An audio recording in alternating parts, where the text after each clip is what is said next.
La dimensión de drama ecológico empezó a desarrollarse a partir de la Reconquista y guerras sucesivas, en las que las tácticas militares de tierra quemada para evitar emboscadas dejaron la zona centro convertida en un inmenso páramo.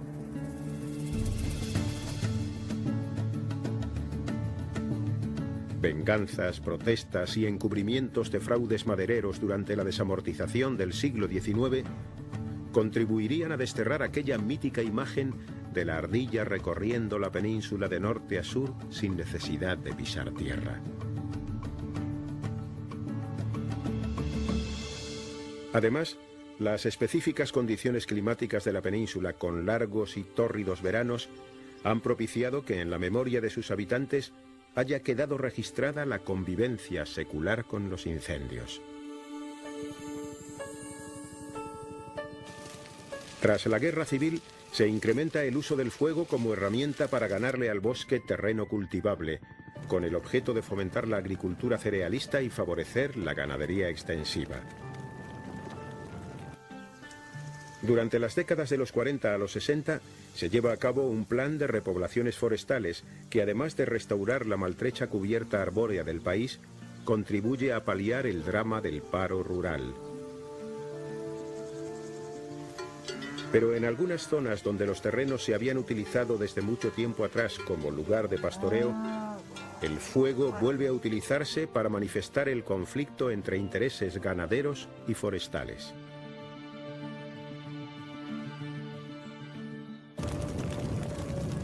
Hubo que adentrarse en la década de los 50 y sufrir reiterados fuegos en las repoblaciones del norte peninsular para que los incendios forestales en nuestro país empezaran a figurar en lugares destacados de la agenda de los poderes públicos. Cuando un monte... Una década después, en los 60, se diseñan las primeras medidas para que el problema de los incendios cale en la sensibilidad de los ciudadanos. En cualquier caso, los cambios importantes en España, también para la lucha contra los incendios forestales, vendrán de la mano de los 70 y la transición democrática. Ya en 1971, la vieja Dirección General de Montes deja paso al Instituto Nacional para la Conservación de la Naturaleza, ICONA, que cambia sustancialmente el acento de la política forestal. De esta manera, la utilización de medios aéreos hasta entonces marginales se convierte en habitual. Se generaliza el sistema de cuadrillas retén que se habían empezado a crear en el noroeste de la península en la década anterior. Y surge sobre todo un nuevo e importantísimo concepto: la selvicultura preventiva. Aún así, la década de los 80 será la más castigada por los incendios, no solo en España, sino en todos los países del Mediterráneo, debido fundamentalmente al largo periodo de sequía que se arrastraba ya desde finales de los 70. Esta década será también la de la expansión de los medios aéreos y la de la transferencia de las competencias en esta materia a las comunidades autónomas. ICONA se convierte en 1995 en la Dirección General de Conservación de la Naturaleza y a partir de 1996 se integra en el Ministerio de Medio Ambiente. La incorporación de nuevas tecnologías será la aportación de los 90 a la lucha contra los incendios forestales. Los satélites Meteosat y NOAA facilitarán en el caso del primero las previsiones meteorológicas y en el del segundo el estado de actividad fisiológica de la vegetación y la evaluación de las grandes superficies quemadas.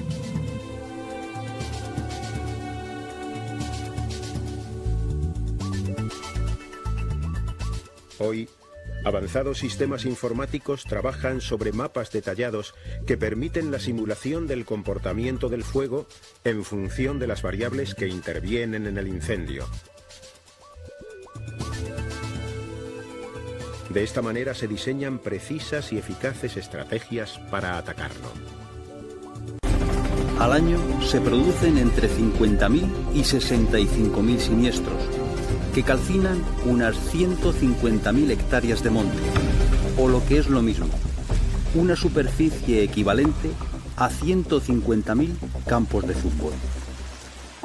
Los veranos prolongados y con altas temperaturas, la escasa humedad y fenómenos meteorológicos como las tormentas secas hacen que de manera natural el fuego sea un visitante habitual de los ecosistemas mediterráneos. Al mismo tiempo, la escarpada orografía de la península facilita la aceleración de las llamas, que cuando se ven encapsuladas en cañones y vaguadas, se propagan de manera eruptiva. Por ello, muchas especies han desarrollado estrategias de supervivencia frente a los incendios estivales. Algunas, como el alcornoque o el pino negral, resisten a las llamas con sus gruesas cortezas. Otras, como las encinas, rebrotan con facilidad tras ser quemadas, mientras las jaras y los pinos son especialistas en dejar sus semillas en el terreno para que sus vástagos vuelvan a emerger del suelo calcinado.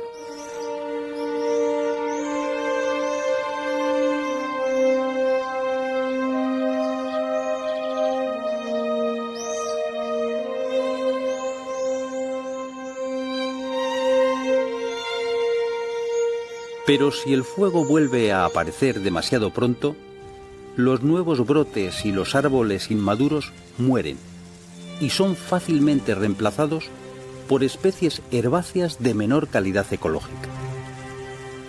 Al contexto biogeográfico de la península hay que sumar la enorme influencia del hombre, sin la cual el fuego no sería ni tan recurrente ni tan devastador. Los incendios forestales han incidido siempre en la geografía española. Sin embargo, el cese de las actividades forestales, el abandono agrario o el despoblamiento rural lo que han hecho ha sido incrementar el exceso de vegetación, incrementar la densificación, lo que hace que las llamas se propaguen con mayor facilidad. Estamos hablando de que hoy en día tenemos bosques listos para arder que incrementan el riesgo de que un incendio se convierta en gran incendio forestal. El abandono del campo que se ha producido desde mediados del siglo XX ha transformado drásticamente los usos del suelo y en muy poco tiempo ha roto interacciones seculares. Actualmente existen cerca de 500.000 de hectáreas de monte que no están destinadas ni a pastos ni a explotación forestal. Como consecuencia, la materia vegetal que antes era retirada por el ganado o por el aprovechamiento de los recursos del bosque, ahora se acumula en el suelo, aumentando la combustibilidad del terreno. Las transformaciones del medio rural también se reflejan en el cambio del papel económico que juegan las repoblaciones forestales. En las décadas de los 50, 60 y 70, se plantaron miles de hectáreas de especies de crecimiento rápido que contribuyeron a proporcionar ingresos a las zonas rurales y a servir de escudo frente a la erosión. Sin embargo, la disminución de la rentabilidad del sector forestal ha motivado que muchos de estos bosques hayan perdido su función económica y que actualmente se encuentren abandonados o deficientemente gestionados. Como consecuencia, existe un gran desfase entre el crecimiento anual de la biomasa y la retirada de madera y leña. La elevada densidad de estos bosques artificiales, compuestos por grandes extensiones homogéneas de escasa diversidad, favorece la propagación del fuego, que cuando surge se extiende rápidamente de copa en copa. Hoy sabemos que no todos los bosques se queman por igual. Estamos hablando de que las masas autóctonas, mixtas e irregulares son un buen cortafuegos para los incendios, puesto que dificultan en mayor medida la propagación de los incendios. En contraposición, las masas más monoespecíficas, más homogéneas, lo que hacen es que las llamas corran con muchísima más velocidad, haciendo que los dispositivos de extinción pues tengan más complicaciones para apagar estos incendios. Hoy sabemos y podemos afirmar que los bosques mixtos, rentables y diversos son los mejores cortafuegos contra los incendios. Como dato, la superficie de los eucaliptales en España representa el 3% de la superficie forestal y concentran el 20% de los incendios forestales. Sin embargo, las masas autóctonas, que ocupan en torno al 65% de la superficie forestal, únicamente acoge el 23% del total de los incendios, por lo que estas cifras nos dan una idea de que hay que apostar por este tipo de bosques autóctonos, diversos y rentables. Además de las condiciones estructurales de nuestros bosques, existen otros factores que favorecen la aparición de incendios.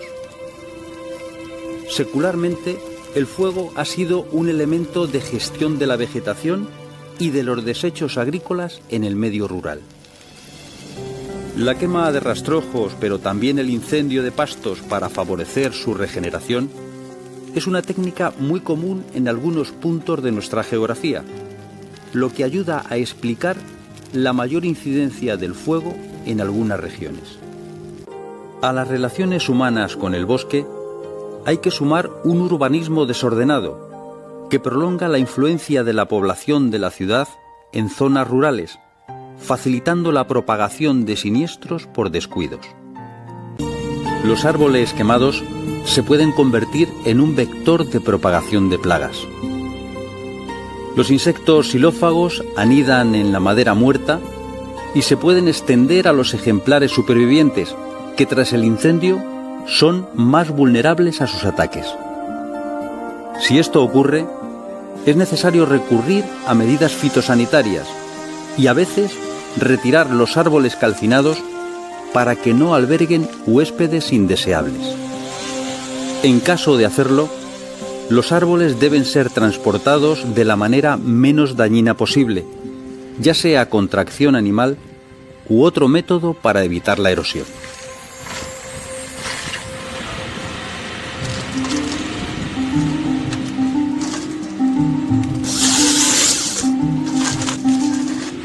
A pesar de todo, es necesario dejar un cierto número de ellos para que las aves y otros animales tengan donde construir sus hogares.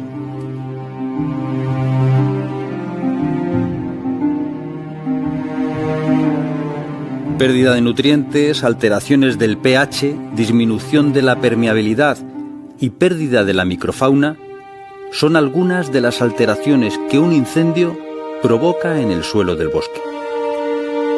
Por ello, su conservación en las mejores condiciones posibles es esencial para la futura regeneración del arbolado.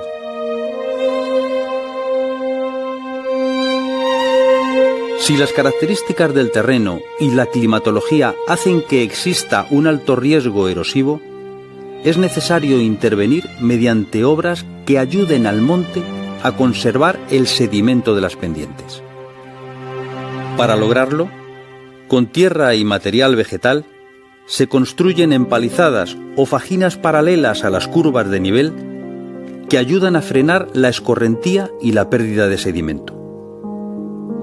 Mediante la siembra de vegetación herbácea, se ayuda a compactar el terreno.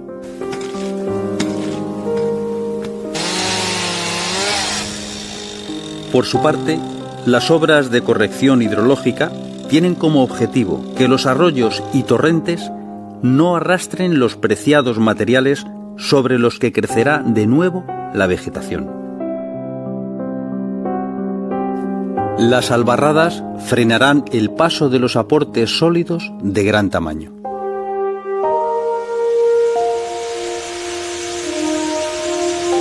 Una vez pasada la etapa de emergencia, los técnicos comienzan a gestionar la zona afectada. Mediante las podas se eliminan las ramas debilitadas o enfermas. Se realizan con extremo cuidado para no provocar desgarros que faciliten la entrada de patógenos. A través de técnicas como el resalveo, se seleccionan los mejores brotes para asegurar un crecimiento más vigoroso. Para evitar que los pequeños arbolitos que surgen de la tierra no sean derrotados por las herbáceas en la competencia por los nutrientes, se llevan a cabo desbroces selectivos que eliminan el exceso de vegetación. Si es necesario asegurar el aporte de agua, se trazan surcos y canales que ayuden a llevar el preciado líquido a las jóvenes plantas. En algunas ocasiones, las condiciones del monte aconsejan llevar a cabo repoblaciones que faciliten y aceleren el proceso de recuperación. Entendemos que las siembras o las repoblaciones son necesarias pues cuando la cubierta vegetal a medio o largo plazo no vaya a producirse de forma natural o cuando el no intervenir pueda suponer riesgos para el suelo. En cualquier caso, volvemos a la idea inicial, es fundamental hacer un análisis y valorar dónde hay que facilitar la regeneración natural, dónde hay que repoblar o dónde directamente no es preciso hacer nada porque la regeneración va a funcionar. La mayoría de los científicos coincide en que el aumento de las temperaturas medias debido al cambio climático va a repercutir negativamente en la incidencia de los grandes incendios.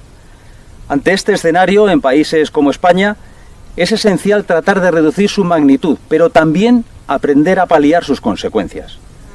Sin duda, la quema de los bosques supone la pérdida de un valioso recurso económico y natural y representa la eliminación de una barrera de defensa ante el grave avance de la desertificación.